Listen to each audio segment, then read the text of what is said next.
Okay students, अपन ने पिछली class में कार्नोट साइकिल के बारे में पढ़ा था।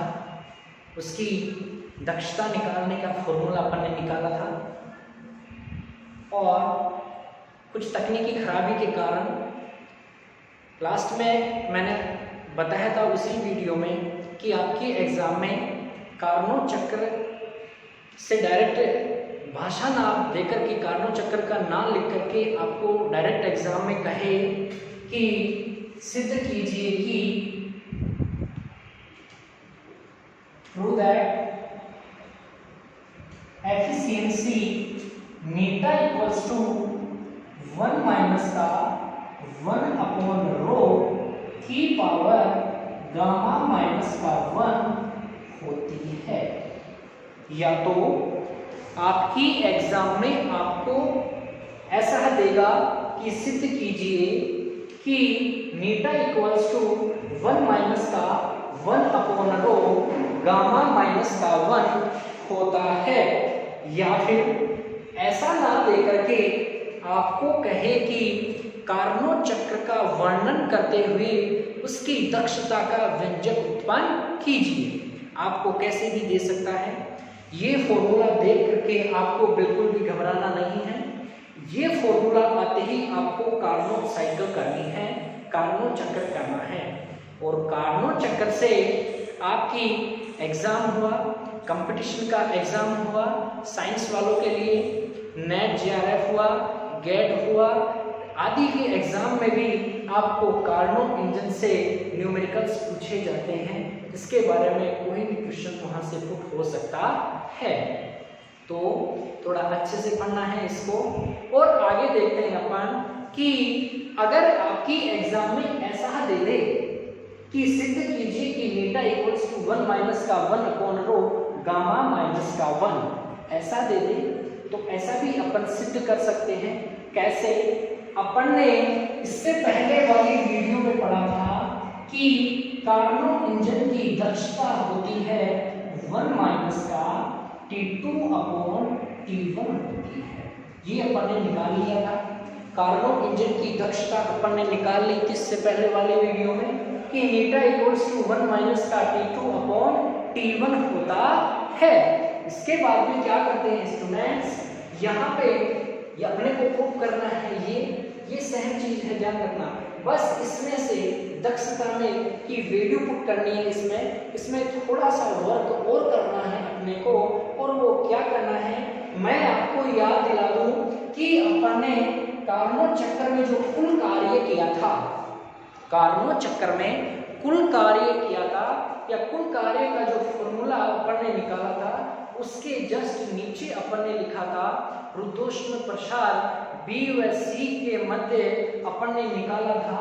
तो रुद्धोष्म प्रसार B व C बिंदु के मध्य क्या आया था, वो आया था अपने पास Vc upon Vb equals to Vc upon Vb equals to T1 upon T2 की पावर 1/2 गामा माइनस का 1। यहाँ पे ऐसा आया था कि रुद्धोष्म प्रसार अनुपात में अपने पास क्या आया था, Vc upon Vb equals to T1 upon T2 की पावर 1/2 गामा माइनस का 1 आया था। अब क्या करना है, यहाँ पे मैंने वहां पे भी बताया था कि T1 और T2 होता है वह रुद्धोष्म प्रसार अनुपात कहलाता है। T1 बटे में जो T2 होता है वो क्या कहलाता है, रो कहलाता है। और इस रो को क्या कहा जाता है, इसको कहा जाता है रुद्धोष्म प्रसार अनुपात कहा जाता है। इसको क्या कहा जाता है, रुद्धोष्म प्रसार अनुपात कहा जाता है। और T1 अपॉन T2 को अपन क्या लिख सकते हैं, रो के द्वारा इसको प्रदर्शित किया जा सकता है। और रो को रुद्धोष्म प्रसार अनुपात कहा जाता है। या अपन कहे कि T1 व T2 का अनुपात रुद्धोष्म प्रसार अनुपात कहलाता है। अब ध्यान रखना, यहाँ पे जो T1 अपॉन T2 होता है इसकी जगह मैं क्या लिख सकता हूँ, रो की पावर 1 बटेगे गामा माइनस का 1 लिख सकता हूँ ना।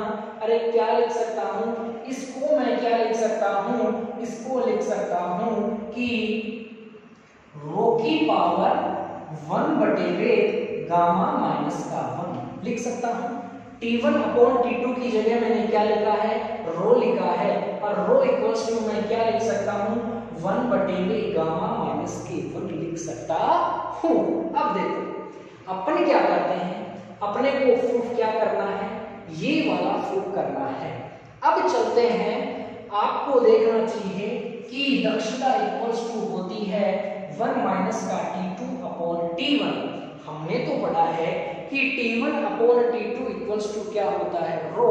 तो इसको T2 अपॉन T1 की फॉर्म में बनाने के लिए T2 को ऊपर और T1 को नीचे लाते हैं तो यह भी चेंज हो जाएगा।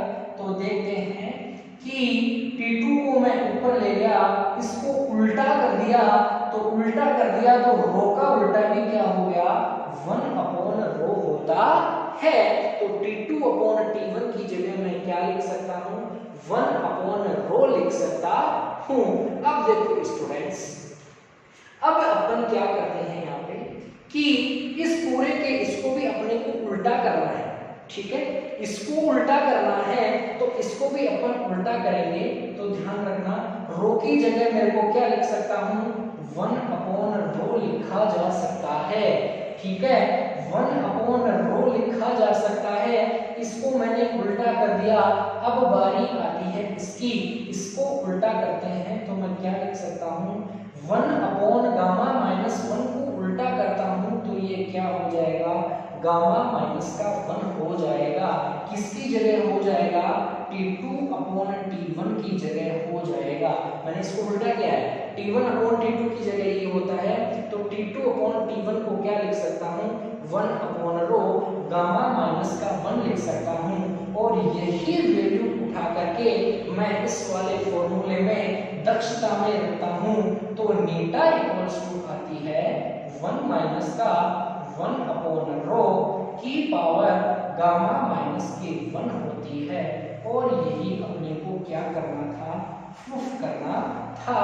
यह आपको कुछ नहीं करना, दक्षता से आगे सिर्फ अपने को T1 अपॉन T2 की जगह रुद्धोष्म प्रसार अनुपात लिखा था, उसकी जगह रो लिखा था।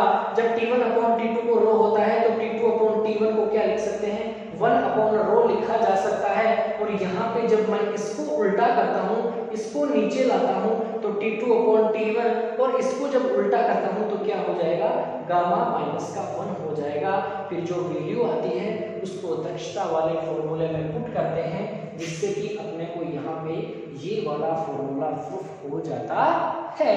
ये था अपने नेक्स्ट वाली क्लास में, ये और बाकी था जो आपको मैंने बता दिया है। ओके, अब इसके बाद में अपन चलते हैं कि कार्नो इंजन तथा रेफ्रिजरेटर, ये टॉपिक है, इसके अगला नेक्स्ट टॉपिक है कार्नो इंजन तथा रेफ्रिजरेटर, ठीक है। ओके, चलते हैं आगे, टॉपिक है अपना इससे आगे वाला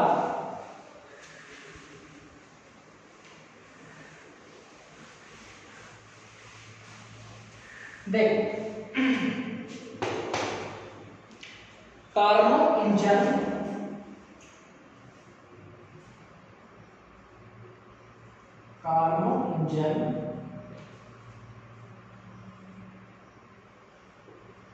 एवं रेफ्रिजरेटर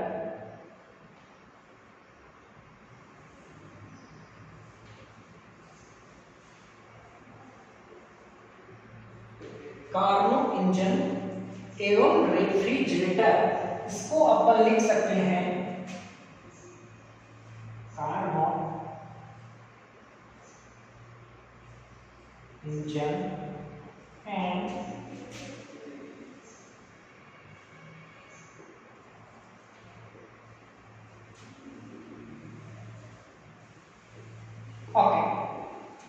ये था कार्नो इंजन एवं रेफ्रिजरेटर। ये क्या होते हैं, आपके एग्जाम में यहाँ से क्वेश्चन पुट हो जाता है कि कार्नोट इंजन एवं रेफ्रिजरेटर। ओके, देखो स्टूडेंट्स, अपन क्या करते हैं कि कार्नोट इंजन एवं रेफ्रिजरेटर, ये नेक्स्ट टॉपिक है, बहुत सिंपल है, ज्यादा कुछ भी नहीं है इसमें। जैसा कार्नोट इंजन अपन ने डायग्राम बनाया था, या कहे कि जैसा ऊष्मा इंजन की वर्किंग होती है, सहम उसी प्रकार कार्नोट इंजन की वर्किंग होती है। तो अगर मैं कहूं, आप लोगों से कहूं कि जब कोई इंजन उच्च ताप T1 के लिए था, वहां पे भी अपन ने, मैं डायग्राम बना के अभी बता देता हूं, थोड़ा आप सुनने की कोशिश करना, जो मैं बोल रहा हूं उसको पकड़ने की कोशिश करना, कि जब कोई इंजन या जब किसी युक्ति को उच्च ताप T1 के पर, ठीक है, उच्च ताप T1 के पर ऊष्मा स्रोत से Q1 ऊष्मा ग्रहण करता है, ठीक है, जब कोई इंजन या युक्ति उच्च ताप T1 के से ऊष्मा स्रोत Q1 से, अपन कह सकते हैं कि उच्च ताप T1 के से Q1 ऊष्मा ग्रहण करके, अब ऊष्मा किससे ग्रहण करेगा? ऊष्मा स्रोत से ग्रहण करेगा, ठीक है। Q1 ऊष्मा ग्रहण करके कुछ उपयोगी कार्य W करता है और बाकी की बची हुई ऊष्मा को Q2 के रूप में ऊष्मा सिंक को निष्कासित कर देता है। यह प्रक्रिया क्या कहलाती है? ऊष्मा इंजन कहलाती है। और देखो, आपको इससे और भी आसानी से समझ में आएगा, मैं यहाँ पे आपको डायग्राम के द्वारा समझा रहा हूँ। अपन ने लिखा था ऊष्मा इंजन में, अपन ने बनाया था ऐसा ही कुछ बनाया हुआ T1 के, इसको मैंने कहा था उच्च ताप, ओके, और ये क्या था? ऊष्मा स्रोत। यहां से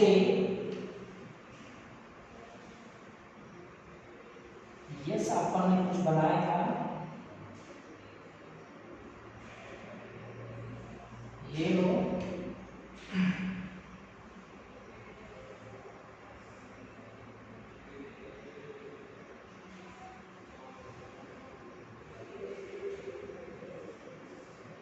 ये नीचे था, यहाँ पे W कार्य किया था, Q1 यहाँ पे ऊष्मा ग्रहण की थी और Q2 के रूप में यहाँ पे निष्कासित किया था।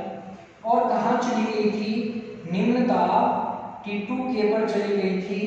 यह था ऊष्मा सिंक। ये कौन सा ताप था? निम्न ताप था।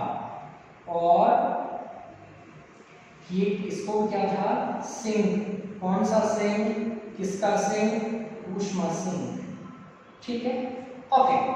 अब देखो स्टूडेंट्स, ठीक है, मैं कहूं कि जब उच्च ताप T1 के पर ऊष्मा स्रोत से Q1 ऊष्मा ग्रहण करके कुछ कार्य किया जाता है, यांत्रिक व्यवस्था के द्वारा कुछ कार्य किया जाता है, और बाकी की बची हुई ऊष्मा को Q2 के रूप में ऊष्मा सिंक को निष्कासित कर दी जाती है, और यह प्रक्रिया क्या कही जाती थी? ऊष्मा इंजन कही जाती थी। अब देखना स्टूडेंट्स, क्या कि शेष कार्य क्या था यहाँ पे, कि उपयोगी कार्य करने के बाद में शेष कार्य क्या बचा था कि Q2 इक्वल टू आएगा Q1 माइनस का W। इसका मतलब यही है स्टूडेंट्स कि उच्च ताप T1 के से Q1 ऊष्मा ग्रहण करता है, यांत्रिक व्यवस्था के द्वारा कुछ उपयोगी कार्य करता है, और उपयोगी कार्य करने के पश्चात बची हुई ऊष्मा Q2 कब बचेगी? जब Q1 माइनस QW वर्ग करने के बाद में शेष बची हुई ऊष्मा Q2 के रूप में ऊष्मा सिंक को निष्कासित हो जाती है और कुछ उपयोगी कार्य में यहाँ पे रूपांतरित हो जाती है। ये इसका फॉर्मूला था। अब आप जानते हैं कि कार्नोट चक्र एक उत्क्रमणीय चक्र होता है। क्या आप लोग यह भी जानते हैं कि कार्नोट चक्र एक उत्क्रमणीय चक्र होता है, और जब उत्क्रमणीय चक्र को विपरीत क्रम में या विपरीत दिशा में जब इसको संचालित किया जाता है तो यह रेफ्रिजरेटर की भांति कार्य करने लग जाता है।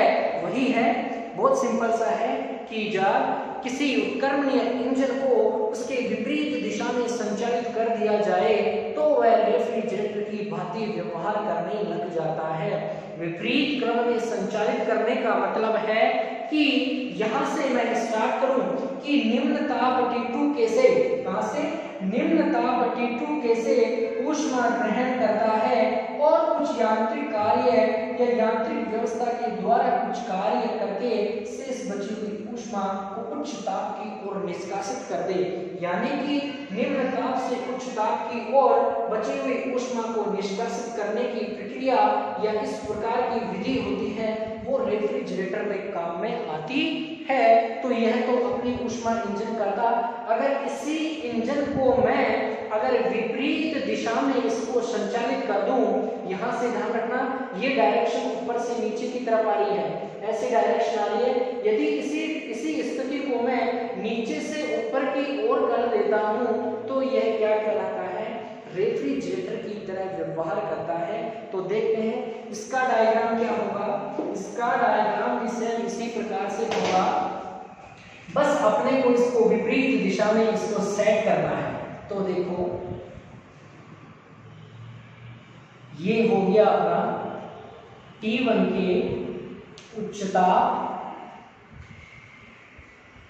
और ये हो गया ऊष्मा स्रोत। ओके, आगे आया ये हुआ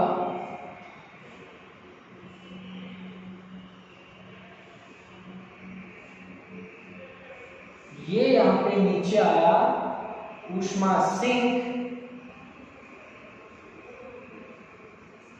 T2 के निम्न ताप है, यहां पे ये क्या है, निम्न ताप, और यहां पे मैं इसकी डायरेक्शन चेंज हो रही है, यहां पे Q1 और यह वर्क में कर रहा है W, और यहां से अपन दे रहे हैं Q2 ऊष्मा दे रहे हैं। तो इसके द्वारा जो वर्क किया जाएगा शेष बची हुई ऊष्मा क्या होगी, Q2 प्लस W के द्वारा जो किया गया कार्य होगा। इन दोनों के नीचे से यहाँ पे ध्यान रखना, किसी निम्न ताप T2 के से Q2 ऊष्मा को ग्रहण या अवशोषित करके यांत्रिक व्यवस्था के द्वारा जब W कार्य करवाया जाता है और कार्य करने के पश्चात शेष बची हुई ऊष्मा को उच्च ताप T1 की ओर निष्कासित कर दिया जाता है। तो यह प्रक्रिया रेफ्रिजरेटर की होती है, या इसको विपरीत दिशा में संचालित करने पर यह इंजन रेफ्रिजरेटर की भांति व्यवहार करने लग जाता है। यह इसकी सिंपल सी इसकी डेफिनेशन थी। दोनों की दोनों सेम है, बस इनकी डायरेक्शन है वो अपने को चेंज करनी है। और इसकी डायरेक्शन होती है वो आप जानते हैं कि ऊष्मा इंजन की समान होती है। अब जब ऊष्मा इंजन की जो वर्किंग होती है उसको जब विपरीत दिशा में इसको संचालित किया जाता है तो वह रेफ्रिजरेटर की भांति व्यवहार करने लग जाता है। यही अपने इसका ये था। अगर अपन कहें कि यदि अपन इसका अगर पीवी वक्र भी देखें, इसकी पीवी वक्र यानी कि इसकी दिशाएं विपरीत हो रही है, सिर्फ अगर यह इसका डायग्राम था, यह इसकी इंजन की वर्किंग थी, इसको पीवी वक्र की सहायता से भी अगर मैं प्रदर्शित करूं तो पीवी वक्र में सिर्फ इसकी दिशा चेंज है और बाकी का same ditto as it is है। यहाँ पे ए बिंदु मान लिया, यहाँ पे बी बिंदु, सी, और यहाँ से ये लो, ठीक है। ओके, इसको मैंने ए माना, ये बी माना, ये सी माना, ये डी माना। इसकी डायरेक्शन इस प्रकार से चल रही है, यह ऊष्मा इंजन की डायरेक्शन है। अगर मैं रेफ्रिजरेटर की बात करता हूं तो रेफ्रिजरेटर इसके विपरीत डायरेक्शन में संचालित करते हैं। तो संचालित विपरीत डायरेक्शन में संचालित करेंगे तो किस प्रकार से इसका पीवी आरेख होगा, इसका अवस्था आरेख किस प्रकार से बनेगा, वह इस प्रकार से इसका अवस्था आरेख बनता है। सिर्फ अपने को इसकी दिशा चेंज करनी है, ए बी, इसको सी बिंदु, इसको डी बिंदु से अगर इसको चेंज करते हैं तो यहाँ से स्टार्ट हो जाता है और वापस इसकी ये डायरेक्शन होती है। ये इसका अवस्था आरेख कहलाता है। ठीक है, कोई दिक्कत यहाँ तक? कोई दिक्कत हो तो बता सकते हैं। यहाँ पे आप लोग कह सकते हैं कि इसको आप लोग उच्चता T1 कैसे आप नोट कर सकते हैं, करना चाहो तो यहाँ से आप Q1 लिख सकते हैं इसको, यहाँ पे आप इसको Q2 के रूप में लिख सकते हैं, इसको भी आप सेम विंडो इसी प्रकार से आप लोग लिख सकते हैं कि यह हो जाएगा Q1 और ये हो जाएगा Q2 ऊष्मा के रूप में। इसको आप इस तरह से इसकी पीवी वक्र या इसका अवस्था आरेख होता है। यह था टॉपिक अपना कार्बन इंजन एवं रेफ्रिजरेटर। कुछ भी नहीं करना इसमें, मौखिक रूप से आप सभी जानते हैं कि जो डायग्राम में लिख रखा है वेजिटेज आपको लिखना है कि ऊष्मा स्रोत उच्च ताप पर ऊष्मा स्रोत से Q1 ऊष्मा ग्रहण करके यांत्रिक व्यवस्था के द्वारा कुछ कार्य W करने के पश्चात से इस बची हुई ऊष्मा Q2 को निम्न ताप की ओर निष्कासित कर देता है। और अगर इसी प्रक्रम को अगर विपरीत दिशा में लगा दे तो यह किसकी तरह व्यवहार करने लग जाता है, रेफ्रिजरेटर की तरह व्यवहार करने लग जाता है। यह था अपना कार्बन इंजन एवं रेफ्रिजरेटर के बारे में। ओके, इसके बाद में आपके टॉपिक आता है ऊष्मागतिकी का द्वितीय नियम। ठीक है, ऊष्मागतिकी का द्वितीय नियम। चलो, second law of thermodynamics. Second law of thermodynamics. देख, थोड़ा छोटी गल है लेकिन आप अच्छे से इसको समझना, आसानी से इजीली तरीके से आपको समझ में आ जाएगा।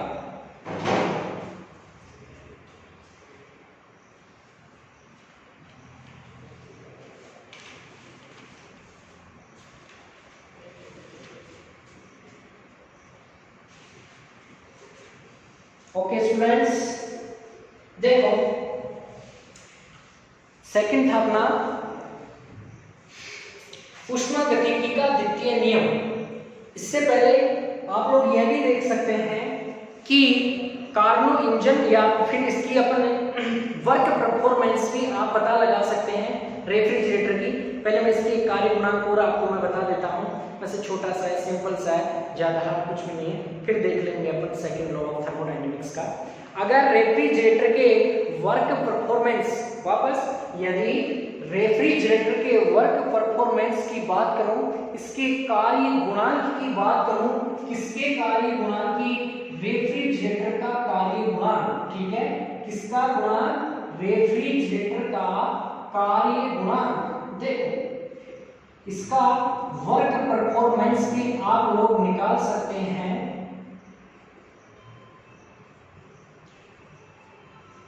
वर्क परफॉर्मेंस, ठीक है, ओके। देखो, रेफ्रिजरेटर की वर्क परफॉर्मेंस निकालने के लिए इसका फॉर्मूला निकालेंगे।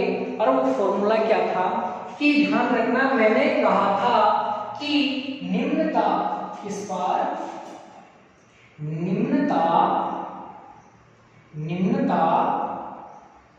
कहां था, निम्न ताप T2 के पर, निम्न ताप T2 के पर अवशोषित ऊष्मा क्या थी या ग्रहण की गई ऊष्मा क्या थी, या अवशोषित ऊष्मा लिख लो या ग्रहण की गई ऊष्मा लिख लो।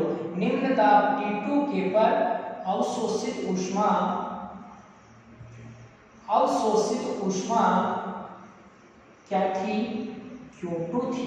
यही अपन ने ग्रहण की थी इससे पहले वाले डायग्राम में कि निम्न ताप T2 के पर अवशोषित ऊष्मा क्या थी, Q2 थी। और उच्च ताप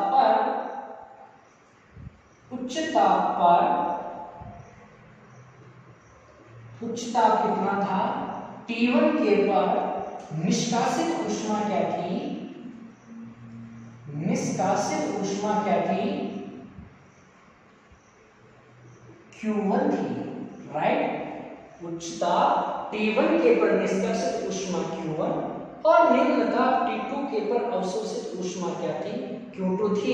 अगर Q1 अपॉन Q2 अपन बात करें तो इसके द्वारा किया गया कुल कार्य क्या होगा, तो कुल कार्य कितना होगा स्टूडेंट्स, कार्य टोटल ठीक है, ग्रहण की गई ऊष्मा और निष्कासित की गई ऊष्मा के मध्य जो कार्य आता है वो क्या कार्य होता है, टोटल इसका वर्क होता है। ग्रहण की गई ऊष्मा Q2 और निष्कासित करने के में जो ऊष्मा आई थी Q1 के मध्य जो वर्क होता है वह इस कार्यकारी पदार्थ के द्वारा किया गया कुल कार्य कहा जाता है। अपन अगर बात करें तो इसकी कार्य गुणांक की, तो कार्य गुणांक का फॉर्मूला होता है, कार्य गुणांक का फॉर्मूला होता है अवशोषित ऊष्मा, अवशोषित ऊष्मा बटेवे किया गया कुल कार्य, किया गया कुल कार्य। तो आपको पता है कि अवशोषित ऊष्मा क्या है, Q2 है, और किया गया कुल कार्य क्या है, W है। और W की जगह आप लोग लिख सकते हैं कि Q2 अपॉन Q1 माइनस का Q2 होता है। और यही फॉर्मूला रेफ्रिजरेटर को कार्य गुणांक निकालने के लिए काम में लिया जाता है। ओके, इसके बाद में आप लोगों को यह भी पता होना चाहिए कि यह देखते हैं कि कार्नोट इंजन की दक्षता कितनी होती है, 100% होती है। ठीक है, कार्नोट इंजन की दक्षता 100% से अधिक नहीं हो सकती, मैक्सिमम उसकी दक्षता 100% हो सकती है। ठीक है, लेकिन जो रेफ्रिजरेटर का कार्य गुणांक होता है वह रेफ्रिजरेटर का कार्य गुणांक 100% से अधिक हो सकता है। देखना, कार्नोट इंजन की दक्षता कितनी हो सकती है, कार्नोट इंजन की दक्षता, इंजन की दक्षता कितनी, 100% से अधिक नहीं हो सकती, मैक्सिमम इसकी 100% इसकी दक्षता होती है। लेकिन जो रेफ्रिजरेटर का कार्य गुणांक होता है, रेफ्रिजरेटर का जो कार्य गुणांक होता है, इसका वर्क परफॉर्मेंस होता है वह 100% से अधिक हो सकता है। ध्यान रखना, ये नोट लगा करके आप लोग याद रखना इस चीज को कि कार्नोट इंजन की दक्षता 100% से अधिक नहीं हो सकती, लेकिन रेफ्रिजरेटर का जो कार्य गुणांक 100% से अधिक हो सकता है। बहुत ही अच्छी बात है, अधिक हो सकता है। ओके, ठीक है, देखते हैं आगे। ये नोट लगा करके आप लोग याद रखना कि कार्नोट इंजन की दक्षता 100% से अधिक नहीं हो सकती, लेकिन रेफ्रिजरेटर का कार्य गुणांक 100% से अधिक हो सकता है। वो था अपना पिछले वाला टॉपिक था कार्नोट इंजन एवं रेफ्रिजरेटर का। अब अपन स्टार्ट करते हैं ऊष्मागतिकी का द्वितीय नियम। ऊष्मागतिकी का सेकंड नियम, second law of thermodynamics. Okay, देखते हैं।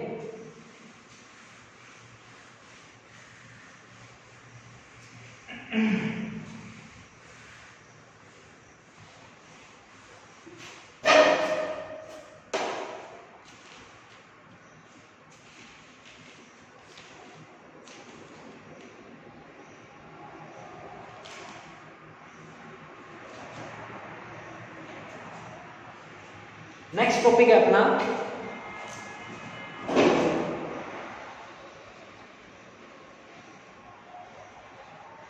ऊष्मा गतिकी का द्वितीय नियम, सेकंड लॉ ऑफ थर्मोडायनेमिक्स।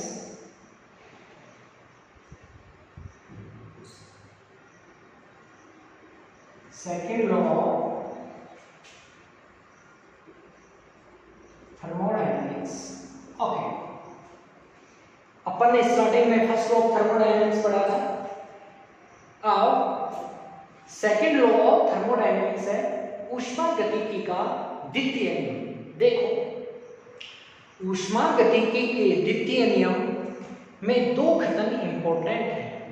इसके नियम के बहुत से कथन लिखे गए थे। ऊष्मागतिकी के द्वितीय नियम को बहुत अलग अलग प्रकार से परिभाषित किया था, लेकिन दो साइंटिस्ट थे, एक तो केल्विन और प्लांक ने मिलकर के एक स्टेटमेंट दिया था और एक स्टेटमेंट दिया था क्लासियस ने।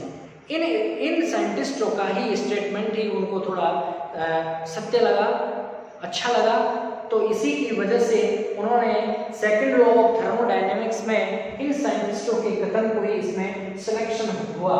तो देखते हैं, इसमें दो कथन दिए गए थे। ऊष्मागतिकी के द्वितीय नियम में पहला स्टेटमेंट दिया था, वह स्टेटमेंट दिया था केल्विन, पहला स्टेटमेंट दिया था केल्विन तथा प्लांक का कथन, प्लांक का स्टेटमेंट या कथन। जो सेकंड जो स्टेटमेंट दिया था वो दिया था क्लासियस का कथन, क्लासियस का कथन। ठीक है, ओके। अब देखो स्टूडेंट्स, अब इन्होंने भी अलग अलग कहा था कि केल्विन और प्लांक ने अलग भाषा बोली और क्लासियस ने अलग भाषा बोली। तो ठीक है, केल्विन सबसे इंपॉर्टेंट चीज है वो यह है कि केल्विन तथा प्लांक का कथन है वह ऊष्मा इंजन के सिद्धांत पर आधारित होता है।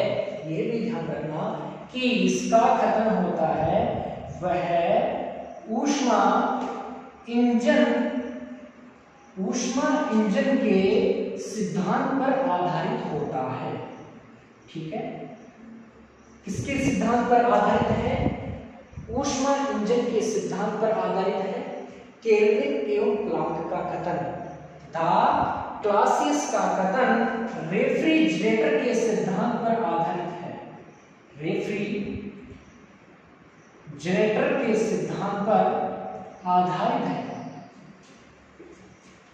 के सिद्धांत पर आधारित। ठीक है, ओके। केल्विन एवं प्लांक का कथन ऊष्मा इंजन के सिद्धांत पर आधारित होता है और क्लासियस का कथन रेफ्रिजरेटर के सिद्धांत पर आधारित होता है। अब बात करते हैं अपन सबसे पहले केल्विन एवं प्लांक के कथन की। देखो, केल्विन एवं प्लांक के कथन में भी दो प्रक्रियाएं होती हैं। पहली प्रक्रिया थी संभव और दूसरी प्रक्रिया थी असंभव। वो कैसे? अब ध्यान रखना, मैं यहाँ पे स्टेटमेंट बोल रहा हूं केल्विन तथा प्लांक का कथन। ठीक है, केल्विन तथा प्लांक ने क्या कहा था? इसके अनुसार, किसके अनुसार?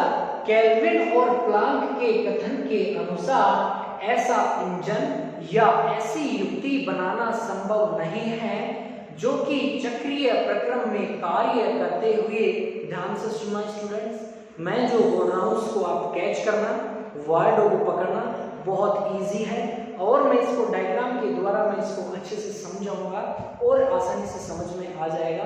इससे पहले मैं जो बोल रहा हूं उसको आप अच्छे से सुनने की कोशिश करें। ठीक है, अच्छे से सुन के आपने समझ लिया तो डायग्राम आपको इजी से बना सकते हो। तो ध्यान रखना, इसका जो स्टेटमेंट था केल्विन तथा प्लांक का कथन था, इनके अनुसार ऐसा इंजन या ऐसी युक्ति बनाना संभव नहीं है जो कि चक्रीय प्रक्रम में कार्य करते हुए, जो कि चक्रीय प्रक्रम में कार्य करते हुए एक स्रोत से ऊष्मा प्राप्त करके, एक स्रोत से ऊष्मा प्राप्त करके उसे पूर्णतः कार्य में, किसमें? दूसरे निकाय को पूर्णतः कार्य में परिवर्तित कर सके। ठीक है, तथा कार्य की सतत प्राप्ति के लिए, कार्य की निरंतर प्राप्ति के लिए, कार्य की लगातार प्राप्ति के लिए ऊष्मा स्रोत के साथ साथ ऊष्मा सिंक का होना बहुत आवश्यक होता है। यह कथन दिया था केल्विन एवं प्लांक का कथन। मैं एक बार वापस से रिपीट कर रहा हूं, इन दोनों के कथन के अनुसार कि ऐसा इंजन या ऐसी युक्ति बनाना संभव नहीं है जो चक्रीय प्रक्रम में कार्य करते हुए केवल एक स्रोत से ऊष्मा प्राप्त करके उसे पूर्णतः कार्य में परिवर्तित कर दे। ऐसा इंजन बनाना संभव नहीं है जो कि एक स्रोत से ऊष्मा प्राप्त करके उसे पूर्णतः कार्य में परिवर्तित कर सके और कार्य की सतत प्राप्ति के लिए ऊष्मा स्रोत के साथ साथ ऊष्मा सिंक का होना बहुत आवश्यक होता है। यदि ऊष्मा स्रोत है और ऊष्मा सिंक उसमें वर्क नहीं कर रहा है तो अपन इसको परिभाषित नहीं कर सकते, इसको अपन आगे संचालित नहीं कर सकते। अब मैं बता रहा हूँ इसका डायग्राम। इसके डायग्राम की बात करता हूँ कि इसकी दो प्रक्रियाएं मैंने बोली थी। एक प्रक्रिया थी संभव प्रक्रिया और दूसरी क्या थी, असंभव प्रक्रिया। तो देखना संभव प्रक्रिया क्या थी और असंभव प्रक्रिया क्या थी। अब आपको इसका डायग्राम बनाना है तो डायग्राम बनाने के लिए मैंने कहा कि ये किस पर आधारित है, ऊष्मा इंजन के सिद्धांत पर आधारित है। तो इसका डायग्राम ऊष्मा इंजन के सिद्धांत के या ऊष्मा इंजन के डायग्राम के अनुसार ही इसका क्या बनेगा, डायग्राम बनेगा। तो ध्यान रखना इसका मैं डायग्राम के रूप में इसको मैं प्रदर्शित करना चाहूँ तो आप कर सकते हैं कि यह था T1 के उच्च दाब था और ये क्या था, ऊष्मा स्रोत था, ऊष्मा स्रोत था और ये था ऐसा। ठीक है, ओके।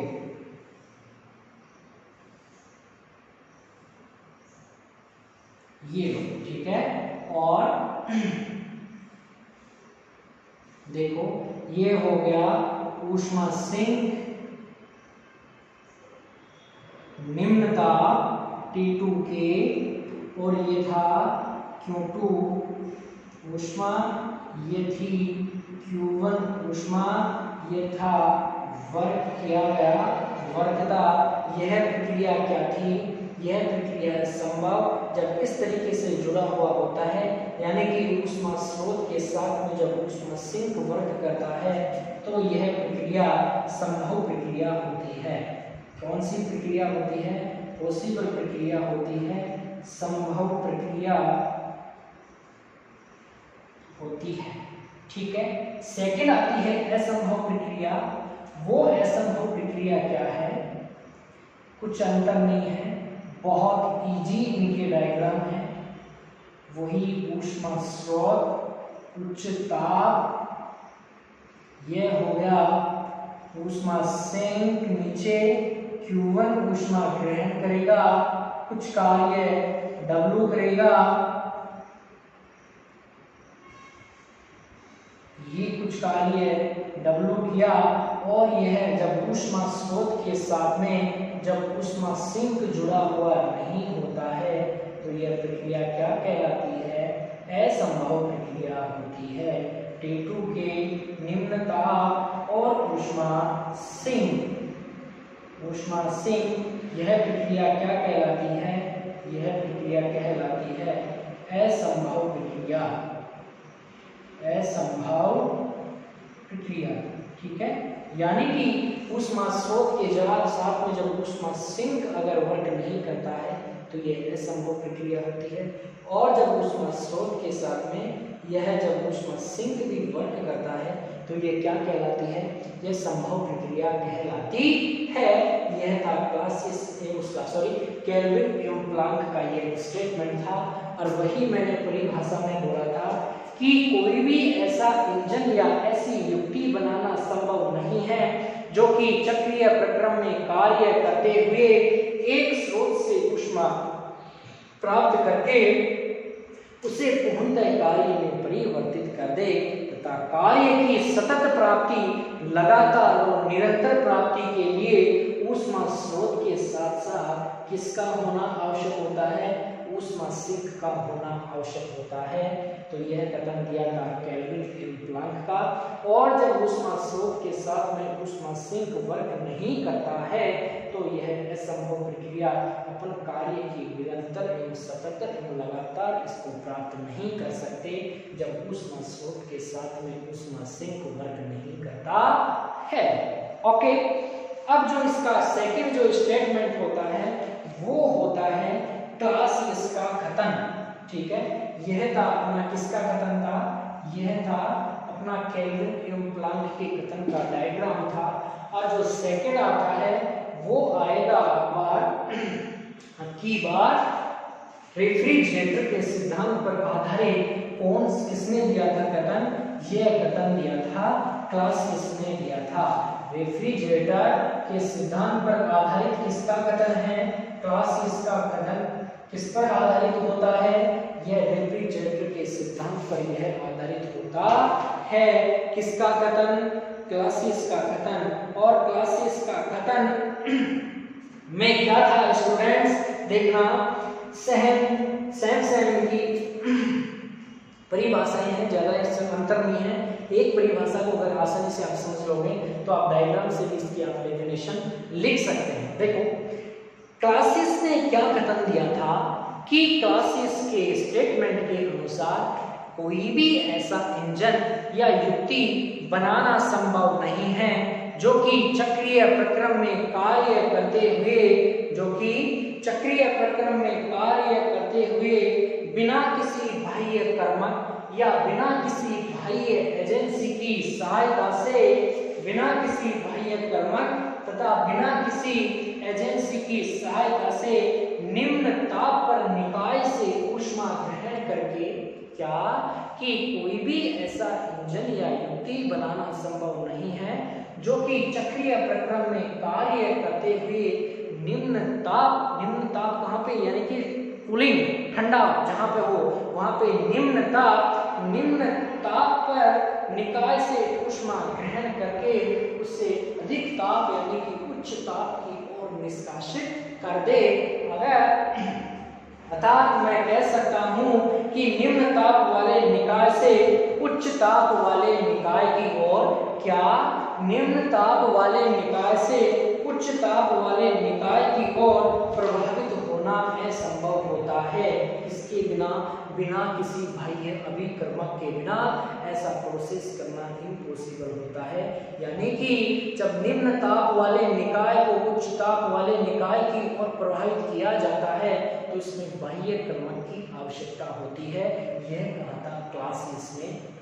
ठीक है, तो क्लासियस का डायग्राम क्या होता है, यह किसके सिद्धांत पर आधारित होता है, यह रेफ्रिजरेटर के सिद्धांत पर आधारित होता है।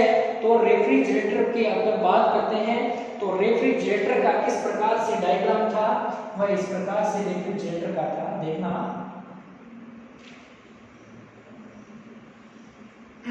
ऊष्मा स्रोत,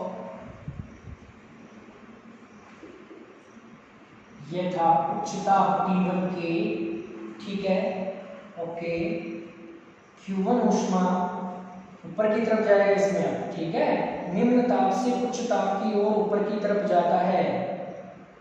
रेफ्रिजरेटर में वर्क यहां से ऊपर की तरफ जाएगा। यांत्रिक व्यवस्था ये हो गया अपना Q2 ऊष्मा को ग्रहण करता है और Q1 के रूप में वह निष्कासित करता है। ठीक है, यह था अपना ऊष्मा स्रोत ऊपर वाला और नीचे वाला है ऊष्मा सिंक। सिंक कौन से ताप पे है, निम्न ताप T2 के पर होता है। ठीक है, यह जो प्रक्रिया होती है यह प्रक्रिया होती है संभव प्रक्रिया। कौन सी, संभव प्रक्रिया। ओके, अगर अपन बात करें कि जब किसी बाह्य कर्मक की आवश्यकता ना हो, बाह्य एजेंसी की जब आवश्यकता नहीं हो तो यह प्रक्रिया ही पॉसिबल नहीं हो। जब कोई बाह्य कर्मक नहीं हो तो यह प्रक्रिया ही असंभव होती है, संभव नहीं होती है। तो इसका डायग्राम कैसे होगा, देखो लिख देता हूं यहाँ पे T1 के, डायरेक्टली लिख रहा हूं यहाँ पे। ठीक है, बाह्य अभिकर्मक की आवश्यकता नहीं हो, यह मैंने लिखा T2 की। ठीक है, बाह्य अभिकर्मक की कोई आवश्यकता नहीं है। यह कौन सी प्रक्रिया हो गई स्टूडेंट्स, यह प्रक्रिया हो गई असंभव प्रक्रिया होती है। कौन सी होती है, असंभव प्रक्रिया होती है। ओके, ठीक है, यह हो गई असंभव प्रक्रिया। यानी कि क्लासेस के अनुसार क्या होता है कि ऐसा कोई भी इंजन या युक्ति बनाना संभव नहीं होता है जो कि चक्रीय प्रक्रम में कार्य करते हुए निम्न ताप से, किससे, निम्न ताप से या बाह्य निम्न ताप पर निकाय से ऊष्मा ग्रहण करके, बिना कि निम्न ताप से निकाय से ऊष्मा ग्रहण करके उसे बिना किसी बाह्य अभिक्रमक की सहायता से उसको जब उच्च ताप की ओर निष्कासित करना असंभव होता है। यानी कि जब निम्न ताप से उच्च ताप की ओर संचालन या निष्कासित करने के लिए ऊष्मा को बाह्य अभिक्रमक की आवश्यकता होती है, इसके बिना यह प्रक्रिया असंभव होती है। यह था क्लासेस का कथन। दोनों ही डायग्राम बहुत इजी है, ज्यादा अंतर इसमें कुछ भी नहीं है। इसमें जब बाह्य अभिक्रमक की बाह्य एजेंसी की सहायता से जब वर्क किया जाता है तो अपन उसको निम्न ताप से उच्च ताप की ओर निष्कासित कर सकते हैं। और इसमें जब बाह्य अभिक्रमक की आवश्यकता नहीं होती है, बाह्य अभिक्रमक के द्वारा वर्क नहीं करवाया जाता है, तो इस प्रक्रिया को करना ही असंभव होता है। तो यह प्रक्रिया पूर्ण रूप से नहीं होती है। यानी कि क्लासेस के अनुसार किसी निकाय को निम्न ताप से उच्च ताप की ओर निष्कासित करने के लिए किसकी आवश्यकता होती है? बाह्य एजेंसी और बाह्य अभिक्रमक की आवश्यकता होती है। यह कथन किसने दिया था? क्लासेस का कथन। और यह डायग्राम किसके अकॉर्डिंग होता है? रेफ्रिजरेटर के डायग्राम के अकॉर्डिंग इसका डायग्राम होता है। और रेफ्रिजरेटर का डायग्राम भी मैंने कुछ ऐसा ही बनाया था और सेम उसी प्रकार यहाँ पे बनाया है। ऊपर वाले में ऊष्मा इंजन के सिद्धांत पर आधारित किसका कथन है? यह ऊष्मा इंजन के सिद्धांत पर आधारित केल्विन एवं प्लांक का कथन होता है। और रेफ्रिजरेटर के सिद्धांत पर आधारित किसका कथन होता है? क्लासेस का कथन होता है। रेफ्रिजरेटर का डायग्राम के अकॉर्डिंग क्लासेस ने डेफिनेशन दी थी, स्टेटमेंट दिया था। और थर्मोडायनेमिक्स के डायग्राम के प्रिंसिपल के बेस पर उसने कौन सा स्टेटमेंट दिया था? केल्विन और प्लांक ने स्टेटमेंट दिया था। ठीक है स्टूडेंट्स, आज की क्लास में अपन ने कार्नोट इंजन तथा रेफ्रिजरेटर के बारे में पढ़ा। और ऊष्मागतिकी के द्वितीय नियम में देखो, ऊष्मागतिकी के सेकंड लॉ में बहुत से स्टेटमेंट दिए थे, बहुत से साइंटिस्टों ने स्टेटमेंट दिए थे, लेकिन जो उनको उचित लगा और जिनके पीछे लॉजिक था, उन लॉजिक में से केल्विन एवं प्लांक का कथन था और क्लासेस का कथन। उन्होंने दो ही कथन सही रूप से परिभाषित कर पाए थे सेकंड लॉ ऑफ थर्मोडायनेमिक्स को। तो जैसे मैंने आप लोगों को ये सब बता दिया है, ठीक है। ये आपके एग्जाम में पूछ लेता है कि ऊष्मागतिकी के द्वितीय नियम को परिभाषित कीजिए, ठीक है। या ऐसा भी कह सकता है कि ऊष्मागतिकी के द्वितीय नियम में केल्विन एवं प्लांक का कथन को स्पष्ट कीजिए। या कह सकता है कि ऊष्मागतिकी के द्वितीय नियम में क्लासेस का कथन लिखिए। कुछ भी दे सकता है इसमें, आपको दोनों भी पूछ सकता है, एक भी पूछ सकता है। आपको ऐसा भी कहे कि ऊष्मागतिकी के द्वितीय नियम को परिभाषित कीजिए, तो ऐसे वाले क्वेश्चन में आप लोगों को ये दोनों स्टेटमेंट लिखने पड़ेंगे। केल्विन एवं प्लांक का कथन भी लिखना पड़ेगा और क्लासेस का कथन भी लिखना पड़ेगा, ठीक है। एक पूछे तो आपको एक के बारे में लिखना है, और अगर ऊष्मागतिकी का पूरा पूछे तो आपको विद डायग्राम से समझाना है। डायग्राम अगर नहीं बनाओगे तो आपके एग्जाम में मार्क्स कट जाएंगे, ठीक है। आधे नंबर का डेफिनेशन होता है, आधे मार्क्स का क्या होता है? डायग्राम होता है। ओके, ठीक है। नेक्स्ट क्लास में अपन पढ़ेंगे थर्मोडायनेमिक्स स्केल, ऊष्मागतिकी ताप पैमाना अपन नेक्स्ट क्लास में पढ़ेंगे। Okay, thank you.